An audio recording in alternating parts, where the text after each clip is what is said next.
আমাদের এই প্রবাসীর কষ্ট কেউ দেখে না, দেখে শুধু টাকা। আপনজন কত মানুষই চলে গেল, আর কারোর সাথে হলো না আর দেখা। কি করবো ভাই, এই দেশের বাড়ি থাকি, এটাই তো আমাদের জীবন। আজকে দেশের মানুষ মারা যায়, শুনি, যাইতে পারি না, অনেক আফসোস। আত্মীয়স্বজন মারা যায়, শুনি, অনেক আফসোস। ভাই কিছু বলেন। তোমার জীবন এরকমই ভাই। তাই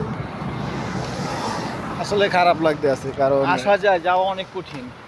ভাই আর কিছু বলেন। আর কি বলার আছে, সবাই যারা প্রবাস করে সবাই বুঝে, বাংলাদেশের মানুষ এটা বুঝবো না, সারা জীবন বুঝাইলে বুঝবো না। আসলে আজকে একটু মনটা খারাপ, কারণ কিছু কিছু কারণে মনটা খারাপ, এই কারণে এই কথাগুলো আজকে আসলে। আমার একটা ভাই, আদিল ভাই, ঢাকাতে বাড়ি। তো আল্লাহ হাফেজ, সবাই ভালো থাকবেন, আমাদের জন্য দোয়া করেন। আমাদের জন্য দোয়া করেন, আমার এই বাড়ির জন্য একটু দোয়া করেন সবাই।